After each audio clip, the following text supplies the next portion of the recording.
It's difficult to know how to express gratitude on behalf of us and our entire team and on behalf of the entire church in Bulgaria to a church like yours. You have been a part of the Free Will Baptist ministry, church planting work in Bulgaria since almost the very beginning, since it was started almost 10 years ago. You guys have come behind and supported the Tim and Lydia Autry, who started the work with a tremendous heart to see their country reached, to see strong churches planted there when they went over about almost 10 years ago. Like Brother Todd said, you prayed with us at our final service before we headed out to join the Autrys about 3.5 years ago. You've supported the Trifonovs, who is a Bulgarian couple who started the second church in our country in another part of of Bulgaria. You've just been there's no way to describe how much you have made a difference in the work that we are a part of there. I earnestly believe that there are people there in this country that has about a 1% population of believers, of people who have expressed a faith in Christ. In a country with so little access to the gospel, there's people there who believe in Christ and who have heard of Christ because of you, because of so many campaigns that you've been a part of, because you've sent your people out, because you've prayed. And like I said, there's no way to let you know how grateful we are for that. It was interesting to try to know how to prepare for this service today because you have a lot of Bulgarian experts here already. People who have been here a lot and who know a lot about the culture, who know the people, a part of our ministry by name, who have walked the same streets that we walk. So in light of that, we prepared a different presentation for your church than we have shared at any other place we've been. We're not necessarily going to tell you a lot of the details about Bulgarian culture, a lot of the specifics about all the different ministries that we're involved in. What we want to share with you today is our hearts more than anything else. Like they said earlier, we just finished our first term of first-term missionaries in Bulgaria, which involved a lot of learning. And what we want to share with you is what 3 major things that we feel like God has taught us during our time there. 3 things that, sometimes there's truth of Scripture that you believe in, but then you have an experience that makes you believe in it more than ever before. So we want to share with you from our hearts some of those things this morning, things that God has taught us during our first term in Bulgaria. And the first of these things is that people are waiting. The first of these truths is that there are people in Bulgaria and many other parts of the world who are literally waiting to hear about the gospel for the first time in their lives. My first exposure to missions, I would say, was going on an E-team trip as a 16-year-old. I got to go to the country of Cuba, which someone in your church is going to this summer, I think, one of your teenagers. But I have a really vivid memory from the training time that we had, all those years ago. We had a session that was something about biblical basis for missions. And Ron Calloway, who's the professor at the Bible College now, he said something to us that just stuck with me that I've never forgotten. He shared from this scripture in Jeremiah 29:13 that says, "And you shall seek me and find me when you shall search for me with all of your hearts." He went on to describe that a lot of people believe that, there's people around the world with no gospel presence, that if they respond to the light that they have, that if they start searching for God, God's a big enough God that he can bring them the other part that they need. They may just have this deep idea that there's God out there that loves them, but they've never had the Bible in their hands. They've never heard that specific revelation. But God's a big enough God that he can bring the gospel to people that are specifically searching for them. And I feel like I believe in that now because I saw it.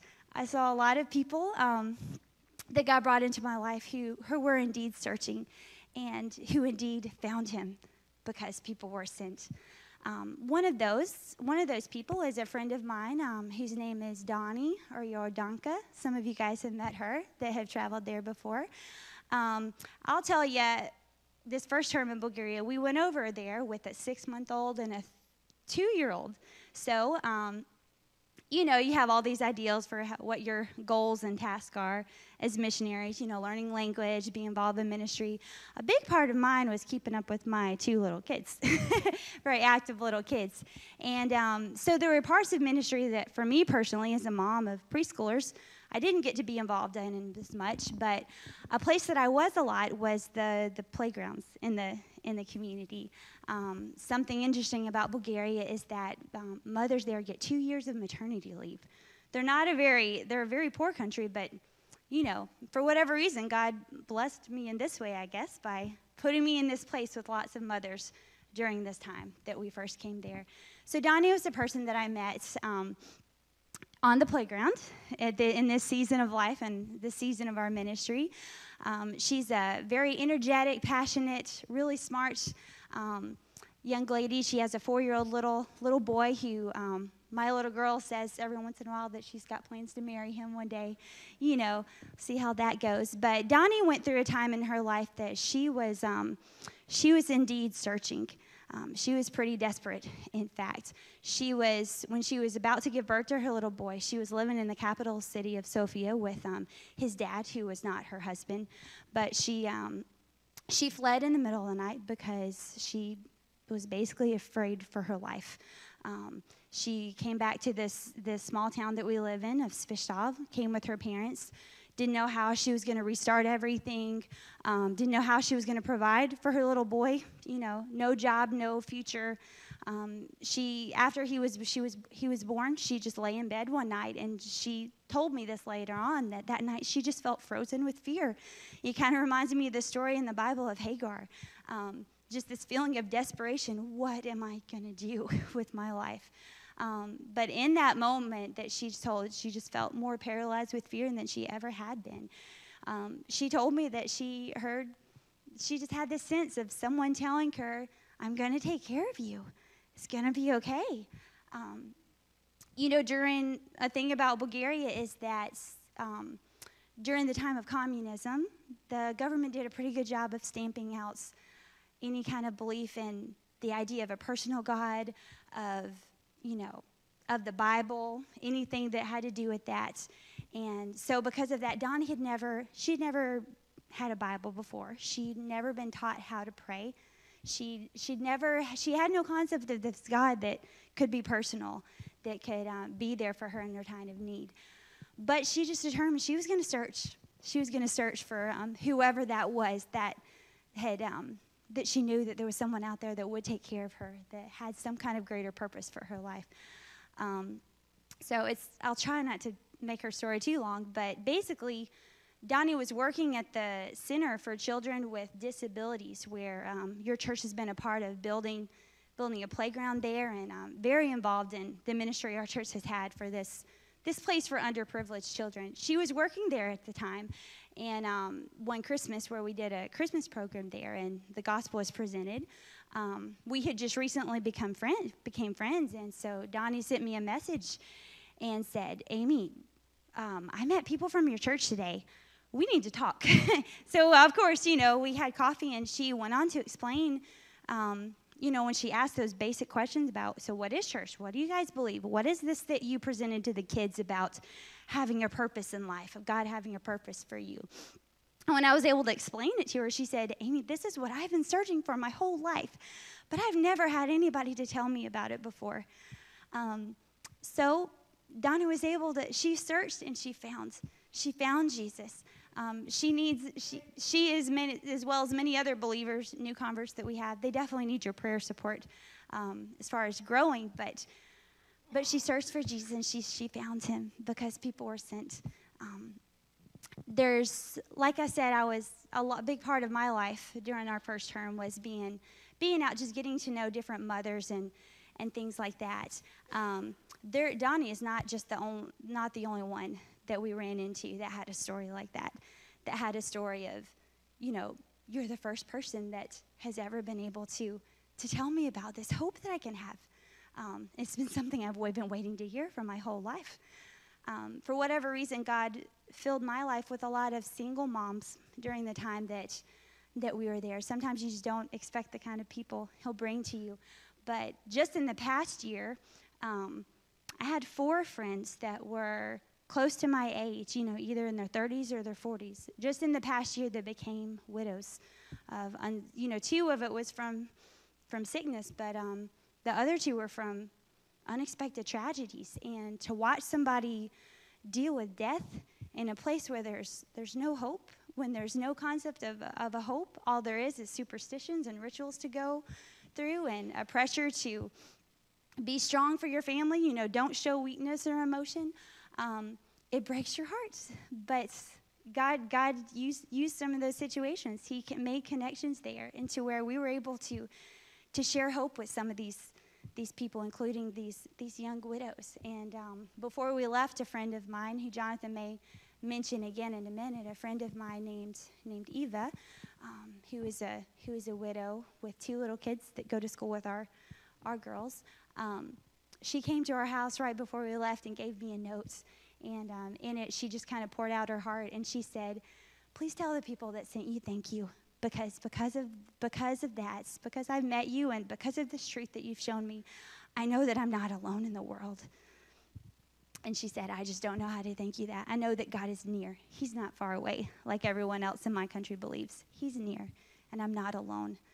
So, like I said, there are people who are waiting. It's, you can hear that, but from living surrounded by those people for the past 3 years, I can tell you for sure that it is true. The second thing that I want to share with you that I feel like God really impressed upon our hearts during the time that we were in Bulgaria is the truth that the opposition is great. Like I mentioned, that we appreciate your prayers for the new believers that are a part of our ministry right now.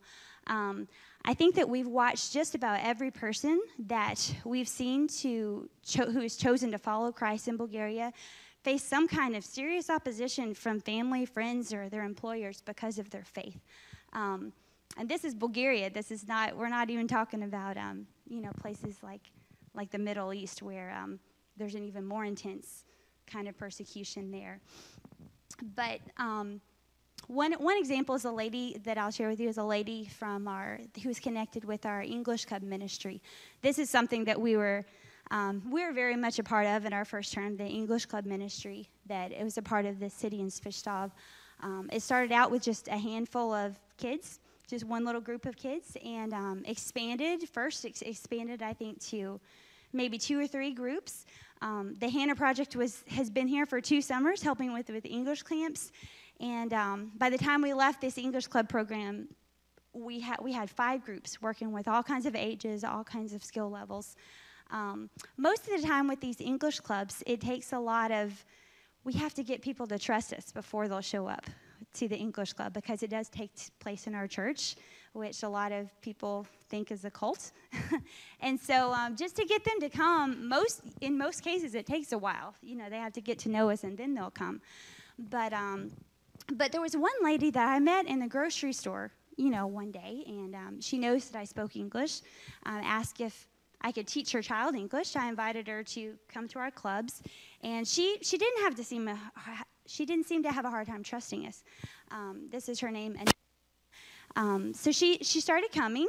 She came for about a year until we had a chance to get to know her on a more personal basis. Because last summer, when the Hannah Project came, one thing that we did one night is with all the adults that were a part of our English Club, we had a time that we just kind of had a dinner together, sat down at tables, and practiced English. And so Anelia was sitting at a table with Lydia Autry and Emily Pierce, who got to be with us for the summer last time. We came to find out for the first time that Anelia apparently had come across a Bible earlier in her life, had read it through in its entirety at least twice, had come to believe that this is the truth, in spite of all that, all the different kind of traditions that are around her. But she'd never had anyone else to talk to that believed in the Bible that could help her grow. So, this is one of those situations it's kind of more rare to hear about.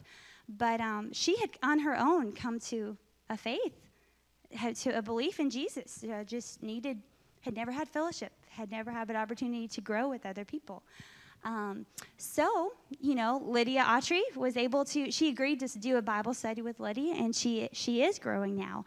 The challenge, though, that we face here is that her husband is opposed to church. He's allowing her. I'm not sure if she even told him at the beginning that she was doing the Bible study with Lydia, but her husband, like many other Bulgarians, has this suspicion of Protestants and Protestant churches, so much that he won't let her come to church, and he won't even let her read her Bible to her kids.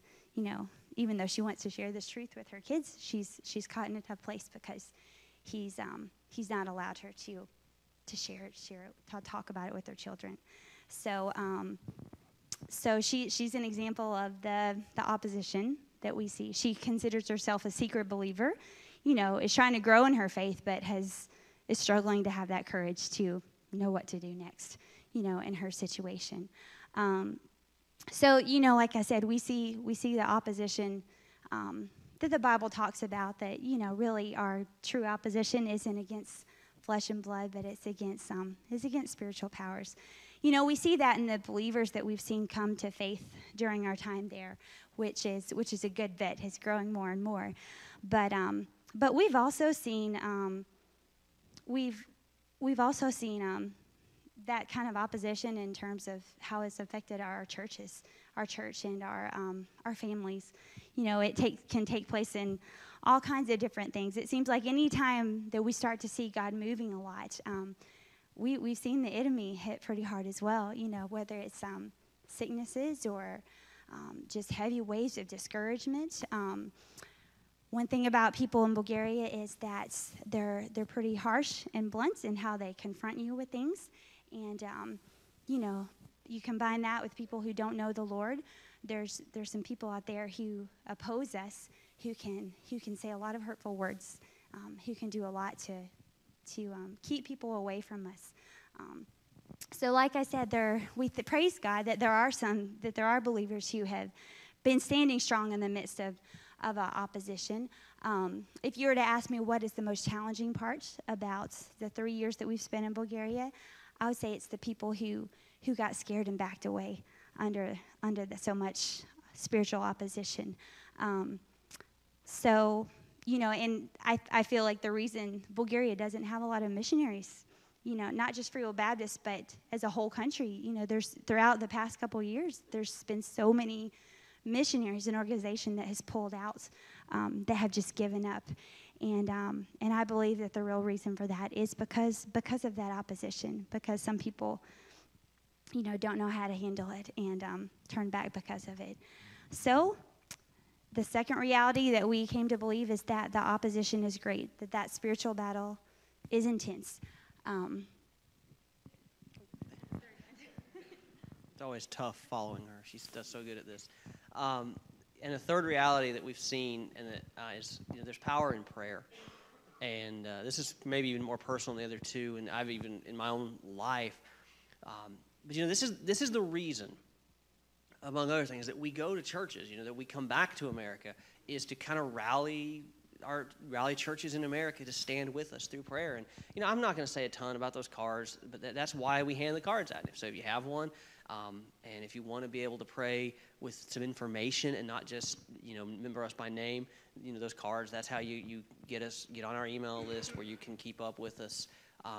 And you can keep our prayer cards and everything. And the cool thing about those new ones, I don't have a copy of it, but if you look at that prayer card, or the one you fill out, that strip on the side, the bright strip, you can actually pull that off and keep that as a bookmark. But, that is, we send out prayer requests. We share requests through various means, such as Facebook and other opportunities, because we believe that we can handle situations much better when not only are we praying for them, but when we know that so many Christians back here are also standing with us in prayer. And it's you learn all these new things in the world about globalization, all this modern technology, how connected we are. But it's for years, and it's been part of God's plan long before any technology, any wires were ever up. God, connected His people through prayer, and so that's how we can stand with each other. And it's just it's a really great thing. And in fact, in my own life lately, I've been on this kind of personal mission, going to churches, and trying to get people to understand the idea of praying specifically. Because I'll sit in churches on a Sunday morning, and there's all these prayer requests. Pray for my cousin's sick. My father's got these issues, and and we do need to pray. But then it's always pray for our missionaries. And and I'm glad they get brought up, but sometimes I'm like, what about the missionaries? What's the need? And so I've been, as I speak to pastors a lot at conference meetings and stuff, I'm like, you put needs in front of your people as far as what your missions requests are. And I know that this is a church that happens. I'm grateful for that. Is that what's going on in Bulgaria and in other places, and you're praying for those needs. And so we want that to happen because we believe that prayer is powerful. But going back to Bulgaria, we've seen God answer prayer, and sometimes that's one of the times when you really start to see what He's capable of. And Amy mentioned Eva, and this is her, and to see her life go in the last several years from this place of hopelessness to a place of faith has been really an answer to prayer, because this is something that Amy, several times throughout this journey with her, sent requests to certain people and said, pray for Eva right now. She really needs prayer. And to see her go, and her story is that she was a very happy person. She had a very great marriage, which in Bulgaria is not a common thing. A lot of marriages are pretty messed up. There's a lot of distrust even within that marriage relationship. She had a great one. All things considered, and then her husband, was taken from her in a wreck. He was a border guard, and on the border of Turkey and Bulgaria, his truck wrecked. And in 2014, on Christmas Day, she got a call that she had lost him, and to go from that, and then like Amy already said about hopelessness in Bulgaria and dealing with death. 3 weeks later, she shows up at our door, and we were already asking prayer for her. We were already starting to pray, but now it was like really intense prayer for her. But 3 weeks later, she knocks on our door, and she's asking about hope and about the afterlife, and saying, I need to know some things. And maybe part of it was her Catholic background may have given her some idea of something, but she wanted to get some clarity. And because, with Amy's help and with Lydia Autry's help, walking through the Bible with her, she came to this place where, like Amy said, that letter, she said, thanks, she knows now that she's not alone. She knows now that God is near. She has faith where once she had hopelessness. And that, I truly believe that her journey is part of an answer to prayer in her life. And it's not just adults who understand this, and sometimes kids understand this better than us. And that's Anna on one of her first days of preschool, and Anna's teacher, Anna said, I want to pray for her to come to church. And this is Lydia's cousin, the shorter lady in that picture. And those of you who've been on the Hannah Project, you may have met her. And that's Lydia's cousin. Lydia's been trying to get her to come to church for years. And I'm not going to say it's all because of Anna. But Anna and little Anna was prayed for her. And sometimes in our faith, we're like, well, that's great. You can keep praying for her, but we forget, she may get it better than we do sometimes. And we've seen her come, and we've seen other people from her school, other parents from her school come, and so we know that these are things that there's certain people you look at, you're like, well, that'd be cool if they come to church, but I don't know if that's ever going to happen. It'd be cool if they start doing a Bible study, but I really don't know if that's ever going to happen. And sometimes we need to stop saying that and say, well, we'll just pray about it. And we've really seen God God work through just the different ministries that we're able to have and the different opportunities to see people come to church, to come to Christ, and come, start studying the Scriptures and everything. And it's really just a constant reminder of how powerful prayer is and how much God is using that. And that's also, He's really taught us both in various ways how important it is in our personal lives. And this is funny. This is why I tell people, don't put missionaries on a pedestal like we're some super spiritual person, because we're in this journey right alongside you guys. And there's some things that I'm sure people that are half my age probably understand better sometimes than I do. And one of these things that I've had to come to understand better, you get into a new environment, you're doing all these new things, and suddenly about 2 months, a month, you're like, I haven't been praying like I have supposed to been praying. I've been doing all this stuff and haven't been finding this day, finding time each day. And, God brought me to a place after several months of being there that I realized I was not praying like I should. I mean, I was frustrated with how certain things were going. And God had to kind of speak to me. He's like, have you prayed about this? Have you spent time daily praying? And, it really spoke. It really shook me up. And, those of you who've been there, have been to Fish Off, we take there's a lot of the pictures that they always get that picture on the hill, Coletto, in front of the old fortress and everything. That, that's a really great lookout spot. But that for me, so if you're there again, hope you can maybe think of me. That's been an important place for me as a spot of prayer, because I can go up there, and what I'm describing is it's right by the Danube River. It's a hill, and if you look, you can basically see all over Svistov from this hill, and then you can see into Romania too. But I go up there, and I go up there because it's quiet. Usually there's not many people up there, and it's been a place where I've just on a Sunday afternoon where I felt like church was just so crazy. Especially in that 6-month period where the Autries were gone. And I literally felt like I poured my soul out and just, left empty. I'd go up there on a Sunday afternoon or other days and just pray. And, I can look out over the city and just pray for the different needs of the city and pray. And God has really showed me that that's crucial. That's not just something you do to kind of take your ministry to the next level. That is something that has to be the foundation. And if it's not there, God has really taught me that it's not going to really work. And also I tell people that part of the last 3 years, what I did, I taught English, and it was two of the 3 years that we were there, for 2 full school years. I kind of basically the first year I took over Tim's class when he came back to the States for the year, and then the next year rolled around and I kept doing it.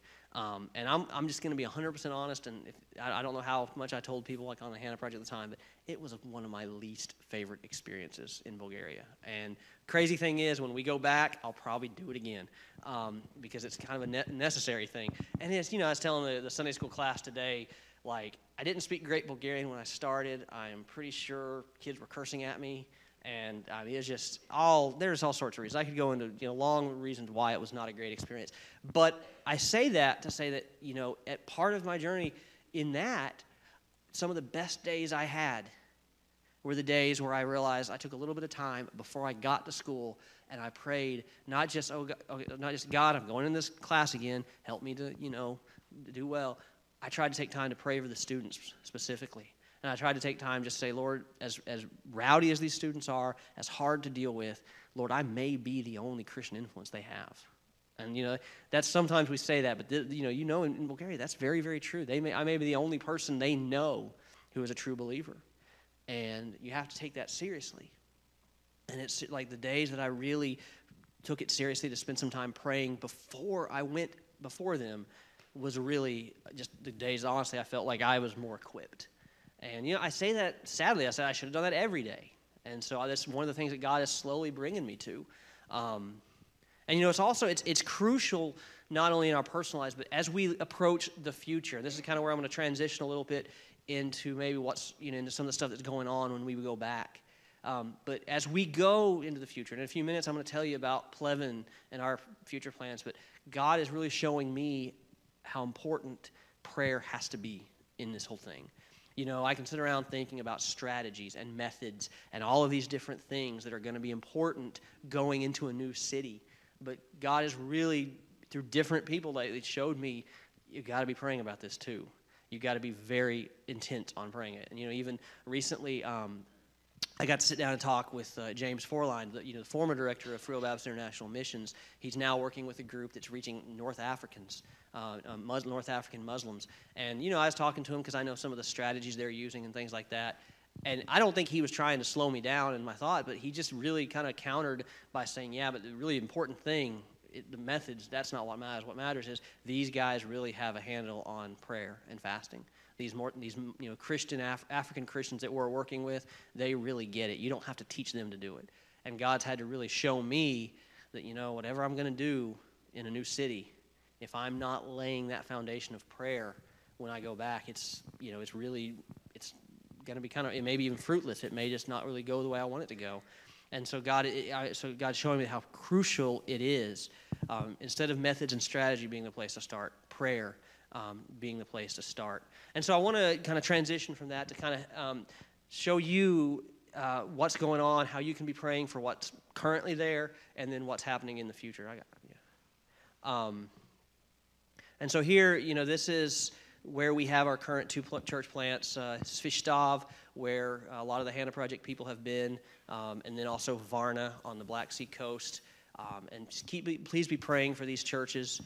Pray that as things keep going, that God will continue to work in these churches. Pray for, I don't know if y'all can see, that's kind of small, but I can read it. As far as these current works, pray that they'll continue to be able to reach what we call seekers. They've had some success with Bible studies recently that basically people who don't want to come to church, because the reasons Amy mentioned, they don't want to hurt their reputation and the opposition, but they will study the Bible maybe in someone's living room or in a personal one-on-one situation. And so please be praying that more of these seekers would go from being just seekers to being true followers of Christ. Also, pray for the believers. And those of you who've gone and that some of these people, and they're not just names to you, and that's always a great thing, but please be praying for our believers. They face a lot of opposition, and we really want to see them growing in their faith. We want to see them growing to the point where they're not only just coming to church, they're inviting others, which a lot of them are, and they're discipling others, and so we can know that things are kind of becoming more exponential as it's not just the missionaries that are getting out and doing things. It's these people who are seriously in there, who are serious about their faith, even in the face of opposition. And also among those believers, pray that we can get some growth in leadership. And you may have noticed that a lot of Amy has a lot more stories than I do. And there's a reason for that. And it's a sad reason, is we've had a lot more success with women in our setting, and in Varna too, than we've had with men. And every once in a while you'll hear something about someone's meeting up with a guy to talk about Christianity or something. But when you're in our churches, except for a few of the family, a few of the strong guys, I can I can literally name most of the guys with one hand, like I can count them off. Doncho, Svelin, and I'm about out. So it's less than 5. It's just we don't have a lot of strong guys. And then in Varna, it's the same thing. And so as we're thinking, we want to see growth in our churches. We want to see leadership. We don't have a lot of potential right now. And so be praying that we'll see disciples, but also see potential leaders. And the thing is, it's wonderful because some of the females, some of the women in our church, they are very good. They can take some good leadership roles. But as far as pastors and stuff like this, we need to know that there's someone to hand it off to. And we don't have a lot of hope for that. We have hope for it, but we just don't have a lot of potential for that right now. And so please be praying. It's been on my heart lately. And as we're going into this new city, I'll tell you a little bit more about Pleasant in a minute. That's one thing I'm praying for. God is, early on, I want you to give me some men to work with. I want to meet some guys, and I just really want to, start working with them. Maybe there's some ladies in here who are praying a similar thing in a different way, though. But that was an attempt at a joke. Didn't go very well. It happens a lot. So anyway, the final thing as far as the groups in Svistov and Varna are the English club ministries and the other ministries. The English clubs have been such a huge success lately. Other things, some more seasonal, like the Christmas parties, the Bible studies that happen monthly or weekly, and just various things that God has been able to do. Pray for the Hannah Project that's going just in a few weeks. Just this last weekend was the big church retreat that happens once a year between with both the Varna Church and the Svistov Church that came together. And just be praying for all of these different outreach things that are happening, whether it be formal or informal, because these are our points of contact in the community. And, God is doing great things. And I shared this in Sunday school today, and I want to share it again just to show you that God is doing great things. And those of you who are on the Facebook page, the Bulgaria Prayer Partners, you would have probably read Lydia write this. But she was at some meeting, and it was like a community meeting or something. And they were talking about how much good the New Life Church in Svistov has done for the community. And this opposition showed up. A lady stood up, and she was like, "Why aren't you working more with the Orthodox Church, since that's the Bulgarian church?" And the director of the Center for Disabilities immediately responded, "We've never had anybody from the Orthodox Church contact us. We have never had anybody from the Orthodox Church come and want to help us. They have come. They have offered to help." And it wasn't really about Lydia, it wasn't about Tim, but the whole room applauded gave a round of applause for the New Life Church. And it's really not about human recognition. It's not about applause. But what that says is that God is really using this stuff that we're doing to get people pay attention to us and to at least help them see that we're not out to steal pensioners' retirement money. Like, that's a myth that goes around. And we're not out to brainwash children. We're out to help people. We're out to show the love of Christ. So please pray that will continue and that God will do great things. And then also pray as we go back. We're going back in August, and Amy and me, we're going to Pleven. And this is where we will reset. We'll settle there, and it'll be a new experience for us. We're not taking anybody with us. We're going. We have a couple of contacts in the city that we can potentially work with, and we'll just go and kind of explore those ideas or explore those options. But really, we're starting from scratch as far as church planting there. And so that's our intent. We hope that over the years, as you read more about Bulgaria, you'll start reading about a church in Pleven, and you see the information there about it. It's a big city and it's a big group of people in a small area. It's 130,000 people in about a 30 square mile area, and those of you've seen pictures of Svistov. It's similar but bigger. One of the great things about a setting like that is you don't have to jump in your car and drive somewhere to find somebody to talk to. As far as visiting, as far as getting to know people, you just walk down the street. And there's shopkeepers outside their stores, there's people out walking around, and you just see people all the time. And so while some people may really not like a densely packed place like that because you feel too crowded, it really is a great opportunity for the gospel when you have that reality. And so please be praying for us as we go back. And here's some requests. Yet again, maybe you can't see it. Sorry about that. I'll read them off, though. As we go back to Pleven, pray that God would help us in our decisions. We have to find a good neighborhood to live in. We want it to be strategic. We want to live in a place that we feel like we can reach the people and that we can really just have a good impact as far as that goes. And even where we live, we want to find a good place that, if need be, in the first couple of months, first couple of years, we could host a Bible study and stuff like that. And there's also, we're going to put our kids back in school. Anna will probably take her out. It won't be preschool. It'll be kind of the middle, basically the kind of step between preschool and first grade. Kind of like kindergarten, but a little bit different. So pray for that as we try to get her into that and get John into a good preschool. And also as we try to explore the idea of the same things we've done in Svistov, like English teaching, other community service opportunities. Pray that God will help us to find these people. And that also that God will guide us to the people whom we can focus on, the people who we should focus on working with and trying to understand what are some of what groups of people will work in the city. And a biblical term that we like, the people of peace, one person who may be a gateway into a larger group of people because, they're curious and they'll introduce us into their families and things like that. And so we ask that you'll be praying for us on these things. And also for strength as we set up in a new city. We just got used to Svistov. We just got used to life there. And now we're going back and something new. And obviously the language barrier won't be as big this time, but still pray that God will help us with our spiritual, our physical, and our emotional strength. And also as we meet people, as we get in the situations where, with schooling and whatever else, pray that God will help us to find favor with influential people and that we'll have open doors for the gospel as these meetings take place, as these encounters take place. And just, we really, there's a lot about Pleven we don't know. But we do know we're excited about going back. We're excited about starting there.